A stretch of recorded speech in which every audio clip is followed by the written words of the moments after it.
Good evening, families.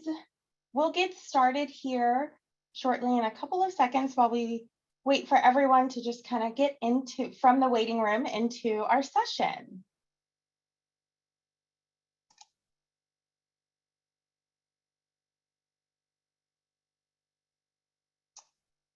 All right, well, we'll go ahead and get started. So good evening, Jaguar families. Welcome to our second annual Jaguar Family Week. We are so excited to have so many families joining us this evening or for today's session.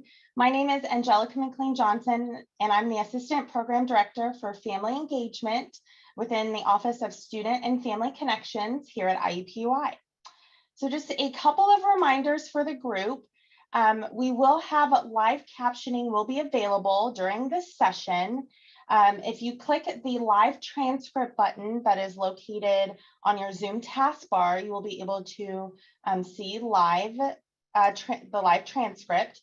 And then this session will be recorded and available on our Family Connections website at families.iupui.edu under the Jaguar Family Week tab.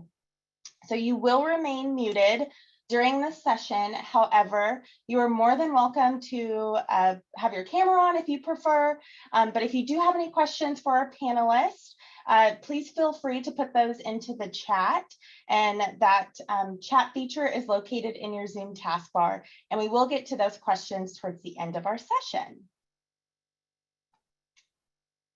So now, briefly, before we jump in with our panelists, I wanted to just let our families know who might not know about Family Connections in our office. And what we do is our mission is that we are a one-stop shop for our incoming and current parents and families and supporters of IUPUI students.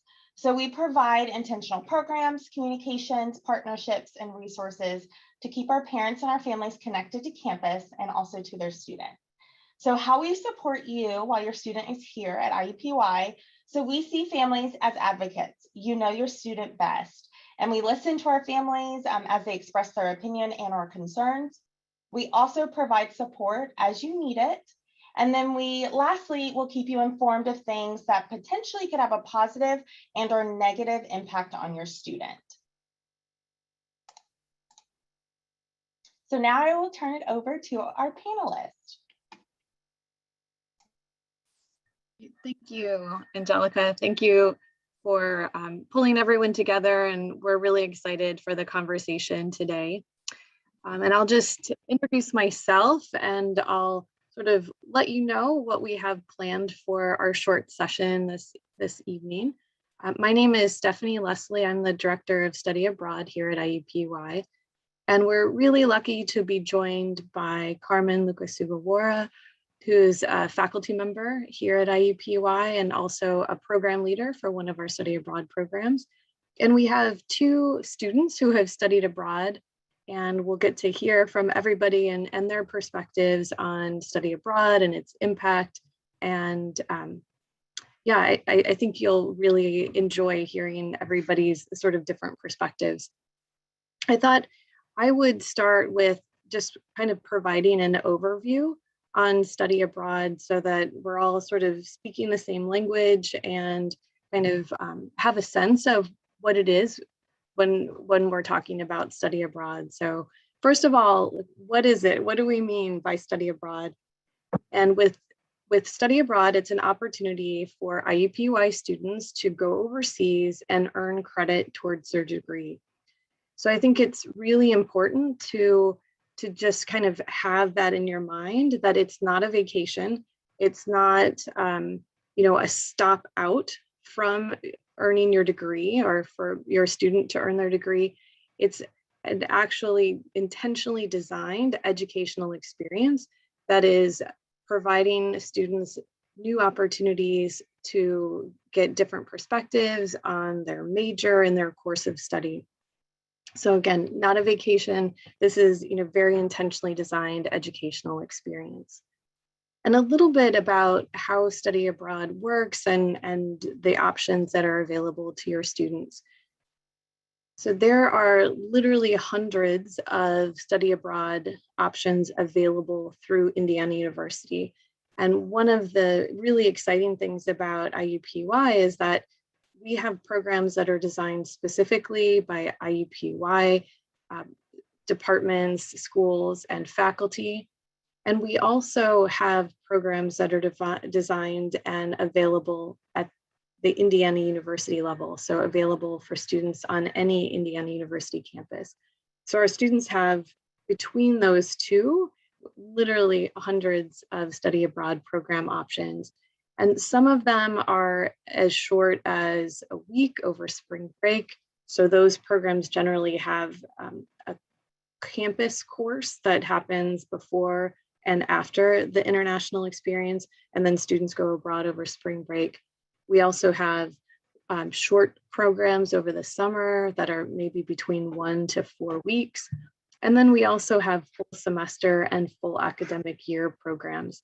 So there's a nice range of kind of lengths to fit different students' needs and interests. There are also several different study abroad program models. So sometimes students are traveling with a faculty member from IUPUI, and Carmen will tell us a little bit about her program and how that works.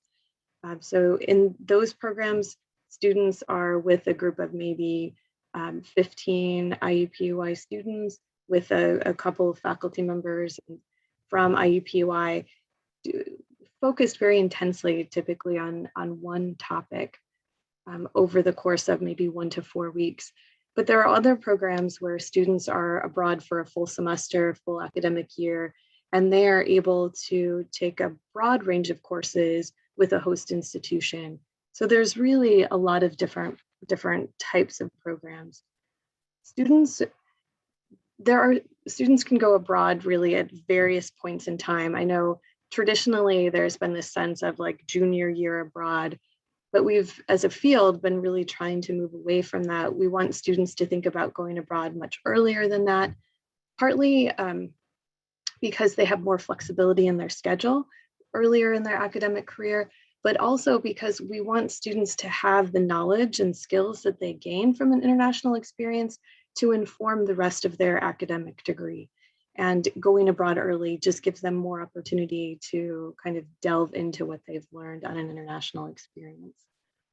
We do encourage students to start conversations with our office as well as their academic advisor as early as possible. So, thinking about how could study abroad fit into my degree? When does it make sense given the coursework that I need to complete? How does that best fit into my degree plan? So that's just a very quick overview on sort of study abroad and how it works. And one of the slides at the very end, I have some links. And with those, you can actually see some of the individual programs and see how to contact our office. I saw that there was at least one question about study abroad funding and how study abroad costs work. Again, because there are different program models, the costs work a little differently.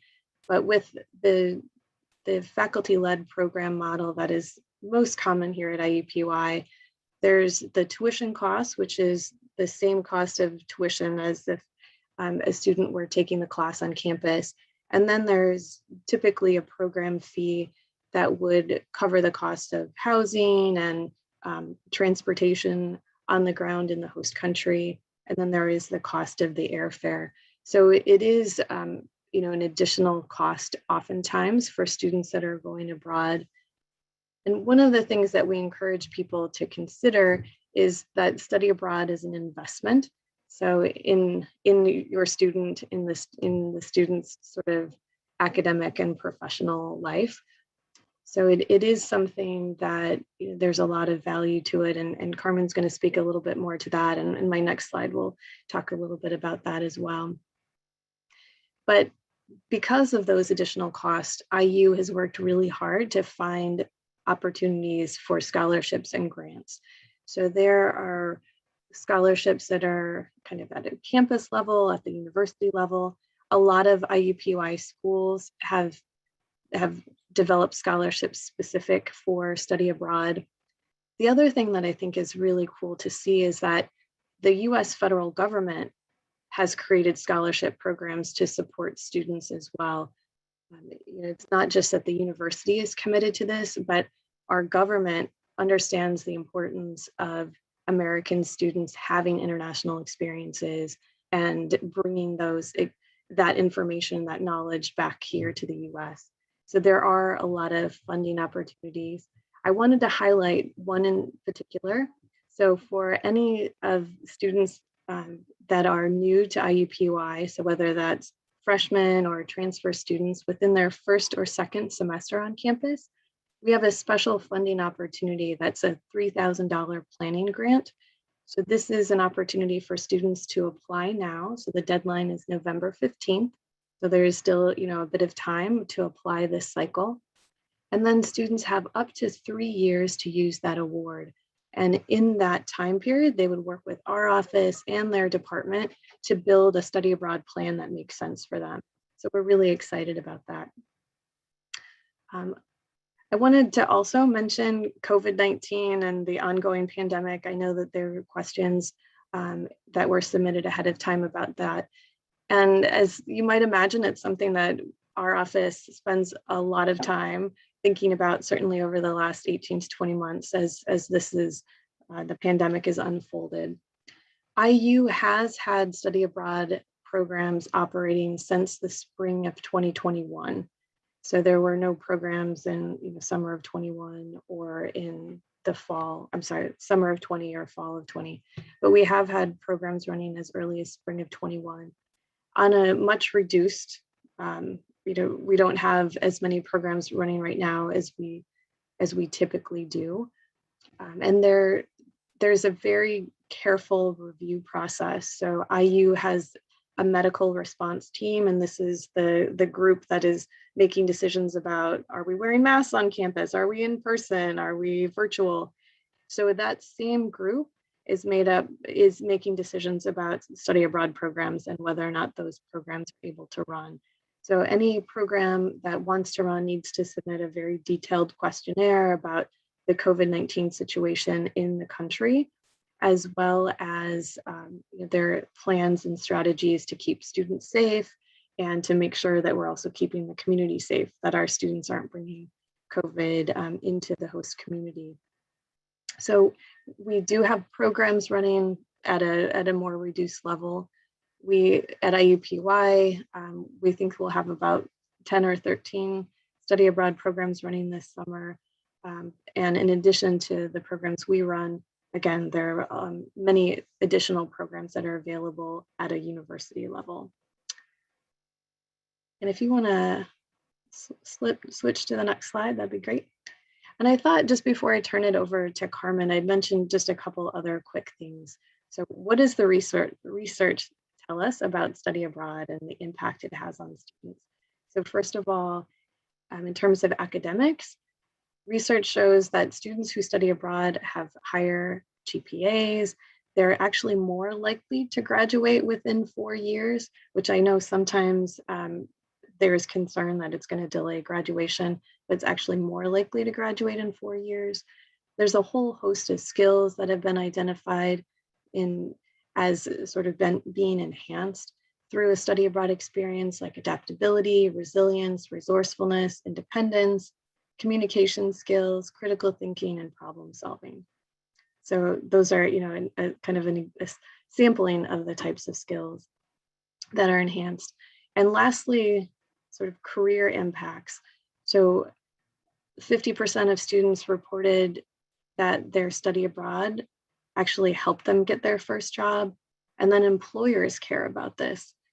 So 73% of employers stated that study abroad experience was important as they were evaluating resumes. So again, just a snapshot of some of those research topics. I'd like to turn it over to Carmen, and she's one of our program leaders and amazing faculty members here at IUPUI. So thanks for joining us, Carmen. I'll turn it over to you.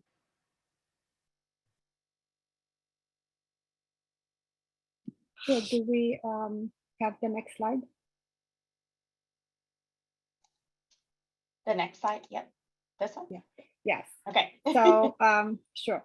So thank you everyone for being here. I think your presence in this virtual meeting is a testimony of your commitment to knowing, to supporting your students, your children, and to figuring out how might you support your children to perhaps be stronger, more successful, and perhaps more ready for the world. And this is what I want to talk about with you. This is what I want to talk with you about. But perhaps I should just begin by saying that I am Dr. Carmen Lucas Sugawara, a professor of IU School of Social Work, and I speak before you today as a former student who participated in a study abroad, as well as a program director. I've been leading a program here at IU School of Social Work for the past 10 years, taking students to a post-war region in the east side of Croatia. My commitment to developing such learning opportunities for students came from the realization that what helps us succeed in life, and witnessing generation of students after generation finishing, we know that it's not the competencies-based discipline that get us to be successful. Those competencies are very important. But what is most important from my perspective, and COVID has taught us a great deal, is that we are so interconnected, and that one of our greatest challenges, higher education institution, is to focusing on preparing students to fearlessly and willingly navigate very complex issues. It's not about finding a job, about being comfortable at what Davidson talks in her book, New Education, a cliff's edge. Is my child ready to tackle complex challenges? I tell my students, it's not about finding the job to become the best counselor, to have this amount of money every month, but do I know what is it that gives me passion and that heartbeat to contribute, to fearlessly be there at the front of, at the cutting edge of a new initiative? Am I ready to be and belong in a new context? Am I ready to engage in transformative work that is beyond my, and I don't want to be demeaning the importance of expertise-based and discipline-based education, but I believe when we talk about study abroad, I wholeheartedly believe that education, that study abroad is a journey. And it's not a testimony of the parents who are supporting the children, but the children's act to engage and commit and find a way to learn about themselves and the world in which they live. And so I think about study abroad education as being a really, perhaps some may laugh, but it's the heartbeat of college education in many ways, because it is only through those experiences through which we take students outside of the classroom, engage them in safe as well as very well structured educational opportunities, that they really begin to reshape their own understanding of their roles and responsibilities as they begin to even awake their civic duties, their sense of belonging, that counterculture. We learn so much about who we are and learn about our cultures when we step out of our own culture, but also we learn so much about ourselves when we are exposed on new roads of life. Imagine new cities that you've never explored and walked through, that neuroscience tells us that those are transformative experiences for the brain, but for the identity, for that sense of belonging, for figuring out the values and the roles you want to take in this very complex world in which problems are no longer geographically bounded, but that we are really dealing with transnational rooted problems that we have to understand, to unpack, and to engage with the world to be ready to begin providing solutions. So I can't speak enough about how central to me is study abroad education for for our students. Throughout these years, I tell my students, as I've witnessed, that they are embarking with great fear in the study abroad, great enthusiasm. There is always a learning curve that goes through that, and then they return. And when they return, there is so much to be unpacked and to be discussed and sort of reprocessed when they return home to Indiana. So for us to really provide these courses, we need to remember always that the world in which we live today is so interconnected, and with that, the study abroad programs are giving us, it's like the platform to connect with the world. My study abroad courses that I teach one study abroad course. It's a service learning course and community engaged course. So it really pushes students to step out of the classroom. They really have to engage with multi-layers of social lives. Their learning processes do not happen in the vacuum. They have to interact with organizations, with host families, with new educational systems. And those processes themselves are really anchoring them in a bigger context. I also want to point to you that maybe we go to the next slide. Throughout my work with the students for the past 10 years, I've done some assessment with colleagues and really trying to unpack what is it about study abroad, what is, our director of the study abroad program is Stephanie Leslie, did point to you a few benefits. I too witnessed that some of the competencies, some of the learning outcomes that really overtly revealed to us was that through study abroad education, we definitely see students' critical thinking sharpening.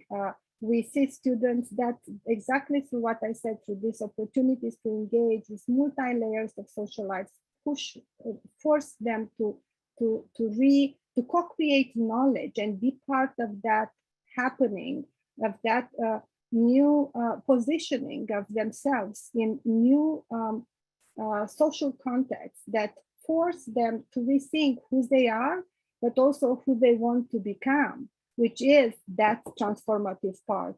In addition to that, we see a great deal of deep reflection of cultural humility, how transformative it is to enter a learning space where you are not there to be volunteering for the typical approaches that we go and let's help those who are less advantaged. And I tell my students, your greatest learning is for you to know you're not there to support others, but to support your own learning, to find yourself. If in that process you're able to support others, that's wonderful. So being humble, being attentive, and being aware of our differences are really beautiful ways to strengthen a student's cultural humility, so that they come home and they are more comfortable and ready to engage with unknown contexts. I can't speak enough about social capital, and I laugh with students many times, and I would say that over 10 years I've been supporting this study abroad, leading it. Students have developed social network professional relationships that have supported them beyond the duration of the course. They even after 7 years, I see students on social media connecting with their host communities, developing program, engaging, and creating these exchanges that are so fundamental to the success in their careers, but also their personal and professional development. Now, one of the elements that I do like to point to is this global mindedness. It's that sense of self in a context of a larger human community.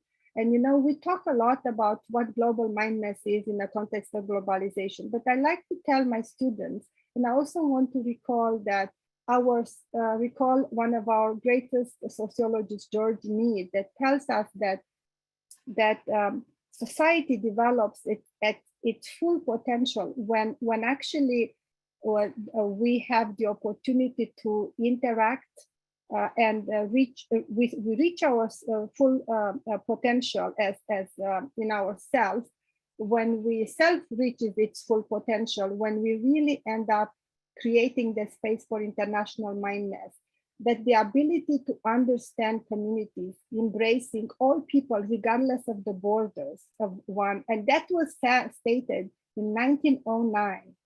So it's not the nationalism that helps us develop society at its full potential, but this international mindedness, recognition that we are together as a human community. And so COVID has taught us that some of the solutions to the challenges we have had, and with the vaccination and finding solutions to how to tackle this virus, was through collaborations, international researchers coming together to support one another. So we can go on and on to talk about what is it? What is it about us recognizing that we are not alone in the world, but that we can only get stronger if we work with one another.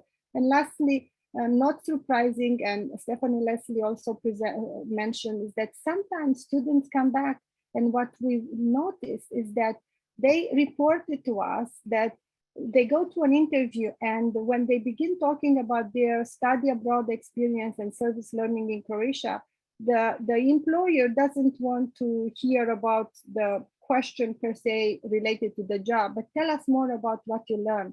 Tell us more, what is it unique about that, and how might you bring your experience into our new organization should we give you this job? So we had students who actually said that they believed they got the jobs offered because of their study abroad experience. So with this being said, without taking much time from our beloved students who too have to share their experiences, I want to end here and say that, yes, study abroad is transformative. It is a journey. Parents should support think very hard how to do their best to support them, not to make decisions for students. If your children don't want to study abroad, that's just fine. But ask them and help them position themselves in a bigger community than the geographic community we have here in Sweet Home, Indiana, what I call. So I'm happy to answer to any questions you may have.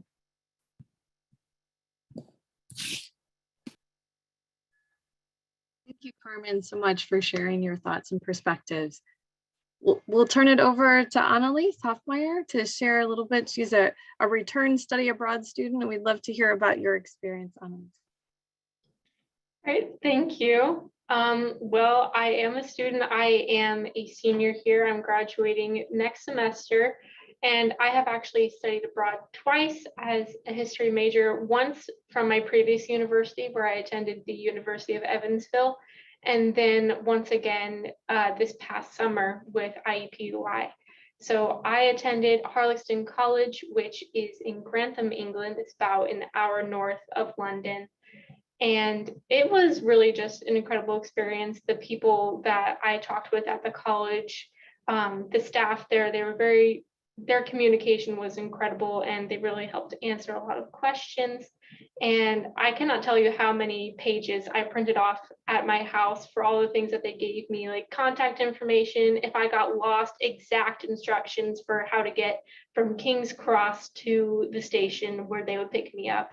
So it was just really great how they prepared me for it and making sure that I had all the right things packed. And so I was just very prepared for when I went over. I didn't really have a lot of fears with it. So I think it's really great that study abroad programs are really taking care of their students. And exploring the host country was really incredible for me as well, getting that experience and really growing as a person as well, because when you're studying abroad, you get a lot of difficulties, some challenges that you need to work through. And it gave me the opportunity to really step out of my comfort zone as well, where I could grow and learn from the culture and become what is really known as a global citizen, where I can really start to understand cultures and really take a proactive initiative in exploring different cultures from mine and starting to understand the world around me. So I also had a lot of experience with COVID-19 while studying abroad, because my first time studying abroad, it was in spring of 2020. So it was February when we started learning about COVID-19, and then in March, they sent us home. So it was a little bit of a rough experience, but it was also very interesting and very eye-opening to have that sort of challenge while I was abroad. And then I studied abroad this past July with IUPUI, and it was really, really nice to see how IUPUI handled COVID-19 and just making me feel as safe as possible. And I was very prepared for it as well with my college, with their communication. They gave me all the things that I needed to know, and they really prepared me for what I had. So I would take tests weekly to see if I had COVID, and I wear my mask often in different public spaces, and staying safe. So it was really incredible. We only had one person catch COVID, and it was a professor, and it wasn't even in the program. It was the last week that I was going to be there. So there was really no danger there, and traveling back was just such a breeze. So I think it was really just a really great experience to have that. So COVID-19 is really no trouble studying abroad right now. I would hold the opinion that it's really no trouble for me. So yeah, studying abroad, it was an incredible experience. I think that I have learned a lot about myself and about the world that I can apply to things in the future, and anything that I hope to accomplish in the future. I feel like it would be a lot easier since I've had a lot of challenges and I've dealt with them very easily, and I've learned a lot about what I want to do and who I am.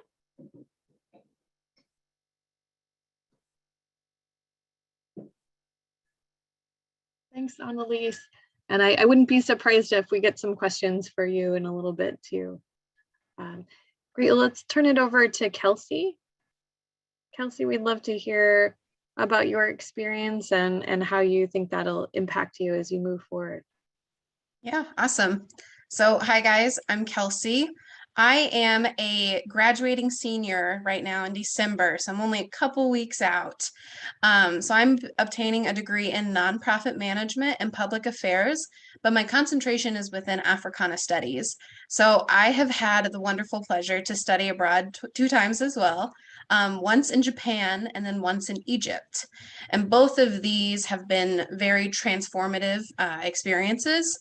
I can definitely say that being able to go to Japan, that was my first time abroad, has really been the defining moment of my young adult life. So when I think about like how study abroad, and especially relating to it now and how it's impacted my career, my future, I'm so thankful that I have been able to go on programs that were not only related to my major, but also just something I was entirely interested in. I spent 4 years studying the Japanese language and culture in high school, and then I was able to go abroad the summer after I graduated high school to go live with the host family and really put my skills to the test. I came out of that knowing that I did not know as much about the world as I originally thought, but it started the whole path of making me want to learn more. And then Egypt, on the flip side, Egypt holds a special place in my heart. And I was so thankful to be able to go to Egypt to do an independent research study over social justice policies that were happening at the national level of their government. So again, something that have been able to directly apply towards my major, towards my research. It's something that I still talk about to this day. But another thing that I'm coming to realize, I'm currently applying for grad school. And while I'm trying to navigate, which program I want to go on, the overlying understanding is, how am I going to fund grad school? Because grad school is completely different than undergrad. So I'm trying to find out how I'm going to fund it. And I'm coming to realize that the 3 or 4 different fellowships and opportunities I have, I'm only eligible for because I have international experiences. And these are wonderful opportunities for me, that they're, wanting previous engagement with international studies. They want international research. They want different languages. They want language knowledge. And so because of these experiences, I have the opportunity to get my grad school fully funded, which I'm incredibly thankful for.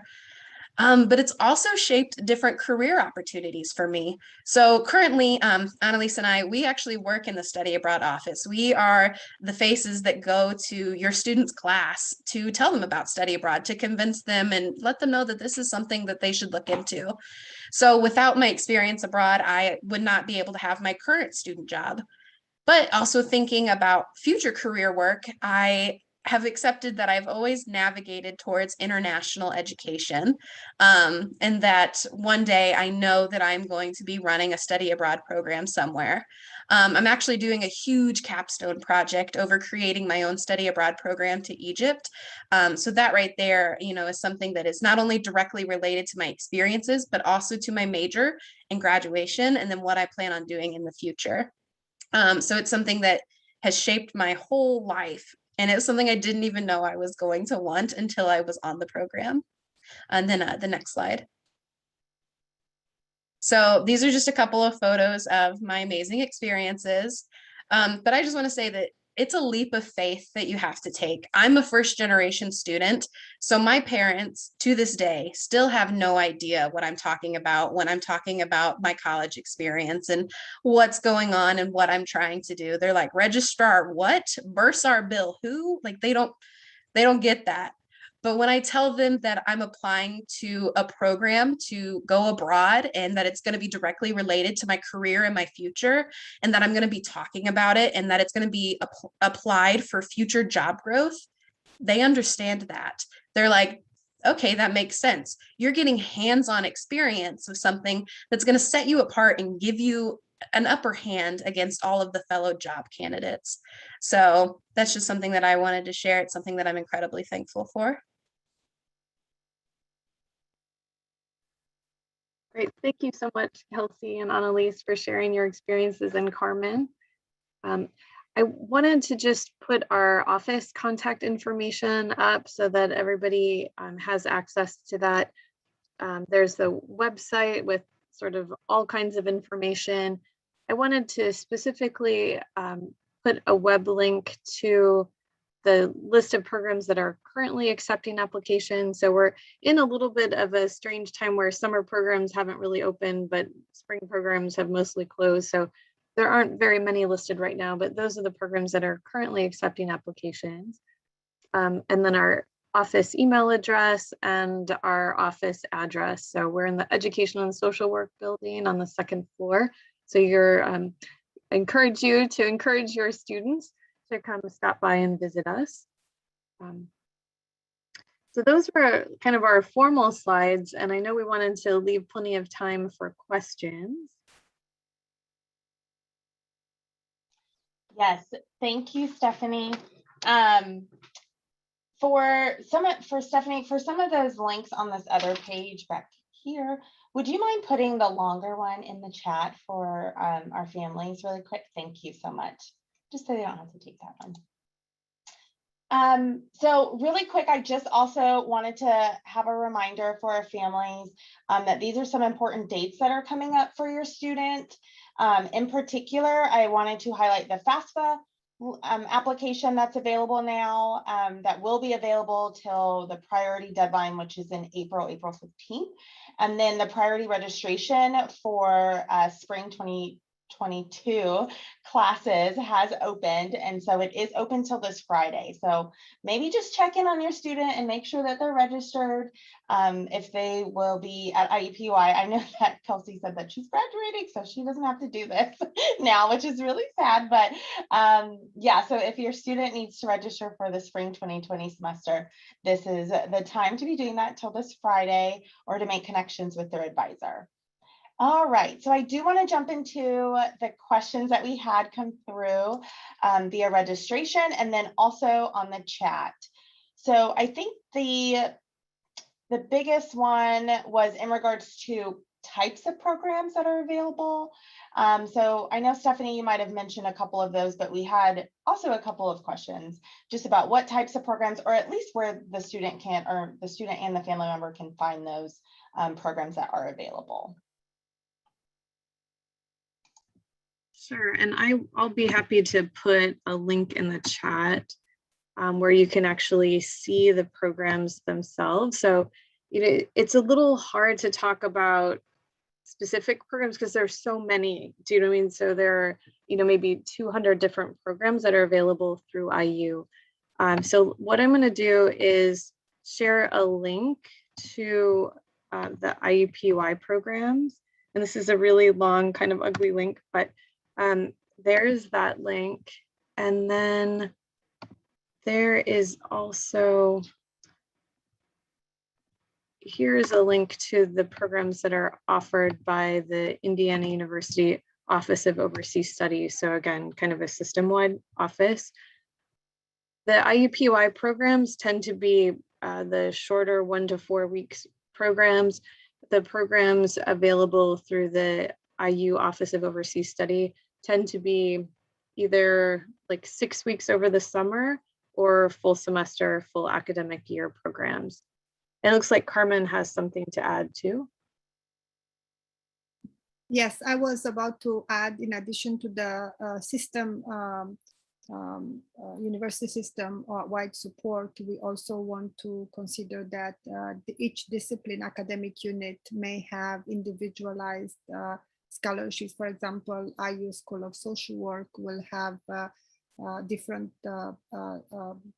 one scholarship specifically for international education, as well as we work with students and encourage them and discuss other opportunities that are outside of the system in university-wide support system, such outside scholarships, but also opportunities to engage in fundraising. We work closely with students to give them tips and guide them through doing those weekend-based fundraising at churches, at events, within schools. So we diversify the ways through which we support students in finding their financial path towards completing a study abroad program.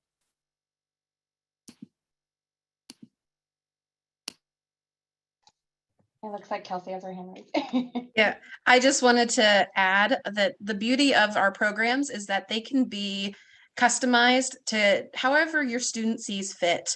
If they wanted a program that's directly related to their major, so for instance, I'm within public affairs and nonprofit management, there are programs that I can find that have to do with public administration, nonprofit management development, different things like that. But there are also programs that can be very catered towards your interest that are still just as beneficial. I'm currently in the process of applying to a program that goes over refugee resettlement and immigration policy, which is something that I'm trying to get into in West Africa. So even though it's not directly related to my nonprofit management degree, it's still something that I'm highly interested in and I want to get into, and I can still have the opportunity to take a program that's very similar to that. So there's so many different options when it comes to what a student can study. I'm going to put another link in the chat too. We've been building your degree and study abroad pages that tries to kind of cluster programs around particular academic interests. So I'll go ahead and put that in the chat as well.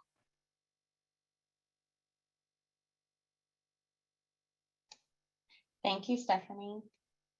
And Kelsey and Carmen for your insight. We did have a question come in the chat in regards to the, I believe that was the $3,000 planning grant scholarship, the requirement is for the student to be a first year. So this parent is asking, her daughter is a sophomore. So I would assume she wouldn't qualify for that. Is that correct? She would not, okay. That's right, but I can put a link in the chat for additional scholarships. So the planning grant is something that's relatively new at IUPUI and that we've been really excited to bring to campus. But there are a lot of additional scholarships, and I can put a link in the chat to kind of highlight those. The other thing that I didn't mention that might be helpful to know too is that standard financial aid can be applied to study abroad programming as well. So when we think about Pell Grants and institutional, so like IU scholarships and state and federal aid can be applied to study abroad as well. So it doesn't all need to be extra funding that's specific to study abroad, but even traditional financial aid can be applied. And I'll grab that link and I'll put that in the chat as well. Great, thank you. So I think this is a question I was coming up with when you all were going through the presentation. I think you all have said some very positive things about studying abroad. Unfortunately, I didn't get to do that, but I think for some students and maybe for family members on the call, that it might seem a little overwhelming onto like where to even start and where to begin this process. So not sure if maybe the students might want to chime in and kind of maybe just talk about like where you even started and where did you think, okay, yes, I do want to study abroad, but like, what do I do? And how do I go about doing that? And when should I plan to start doing that? Maybe talk about your experiences and kind of how you thought that through. And then maybe if Stephanie and Carmen have some additional suggestions, you guys can share that with us too.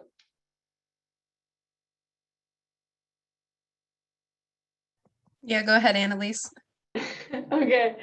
All right. So since Kelsey and I are both student ambassadors for the outreach program that we have at Study Abroad, we do encourage that students come to our office hours, which can be found on our website, but they are usually Monday through Thursday from 9 a.m. to 12 p.m. And then we have a little bit of a break, and then it's 1 p.m. to 4 p.m. So your student can drop by at any time during those hours, and we will help them whenever possible, and we can get some basic information from them and then sort of start them on the journey. But then we can also give them links that they can try, and then we can start emailing them. So it's this whole email process where we'll just send out a basic one and they can reply to us, and we'll just keep the conversation going and help them as much as possible. So yeah, that's what we got. Yeah, and then to echo that, encourage your student to talk to their academic advisor as soon as possible. Academic advisors have this wonderful wealth of knowledge. They're going to know what past students have done, where they've gone, how it's fit into their program. And specifically, I think I remember reading in the questions that were submitted ahead of time about nursing programs in specific. Nursing is, not to be like kind of on the downside, probably one of the most difficult majors to find study abroad for.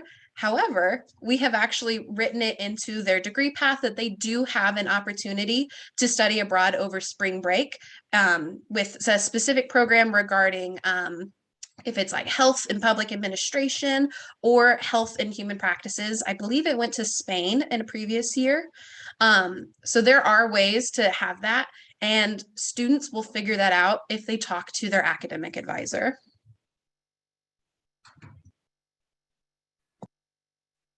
Great, excellent, such important information. Thank you guys.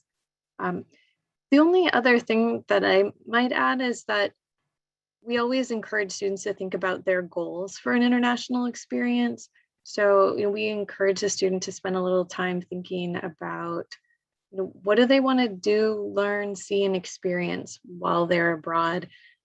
Just from my experience, when I studied abroad as an undergraduate student, I was a double major in psychology and anthropology, and I spent my senior year in Ghana. And as an anthropology student, I took some primatology courses, and I was fascinated by primates. And so when I was in Ghana, one of the goals that I had was to see primates in their natural habitat. So I was able to spend a couple weeks living at a game reserve and literally following a baboon troop around for a couple weeks and making observations and conducting a research project. So like that was very specific to like me as a goal that I had from an international experience. But what are those things that students want to do, see, and experience and learn while they're abroad? So that's another thing that I would encourage students as they're thinking about, like, why would I do this, or what could I do, and how might that fulfill some of my long-standing goals and interests? And I would add to all of you is that I just recommend students to just to go to their academic units and ask the academic advisors, but also their instructors, what type of programs are there that will support their learning, their fuel their passion, and helps them find exactly what is it that they get excited about, that they want to contribute to. We've heard our wonderful students sharing their stories. There was that curiosity to engage with the world and find themselves without necessarily knowing the exact path. And with that, they discovered the path they wanted to take. And so sometimes they may not necessarily have clarity about the discipline-based technical expertise they want to embark on, but just keep that curiosity alive, that commitment to learning, to pushing their limits, to engaging with the world that's bigger than themselves so that they can find themselves to me, that is what really supports their transformative becoming. So being in the world, as I pointed in my slide, is so central to becoming this professional, comfortable to sit at the cliff's edge and say, I'm here, I'm ready to work with you by your side, no matter where we are and how difficult time becomes. That was all amazing advice. Thank you so much for sharing that. I just know, I think, I mean, I'm not studying abroad and I don't have a student, but I think that all of that was really great advice to at least start that process. I will encourage our families with Thanksgiving break and winter break coming up. This might be a great time and a great conversation starter to have with your student during that time. They have a week off for Thanksgiving. Maybe that's just like having a discussion about study abroad if they're even interested in it. Having that conversation to kind of break up. I know they're studying for exams and they're finishing those projects, but this is something really exciting and really that's going to contribute to their success, not only at IUPUI, but obviously later down the line as well and after IUPUI. So maybe this is a good conversation starter for you to have with your student coming up here in the next couple of weeks or going into winter break. So, well, I just want to say thank you so much to all of our panelists for joining us this evening. I really appreciate it. So again, as a reminder for our families on the call or on the Zoom, you can find the recordings for our Jaguar Family Week, including this one, on our website at families.iupui.edu. And then we do have a couple of other opportunities for you to engage with our staff and our faculty here at IUPUI in person and also virtual. So those are all listed on our Jaguar Family Week website or on the Family Connections website under Jaguar Family Week. So we encourage our families to register for that if they are able to. And as I have put into the chat, there is a survey link for today's session. And so we'll be sharing that with our study abroad folks. I know that they'll appreciate it. And yes, well, thank you so much. And I appreciate our panelists, a round of applause for them as well. And I hope everyone has a great evening. Thank you. It was a pleasure to be here. Thank you. Thank you for arranging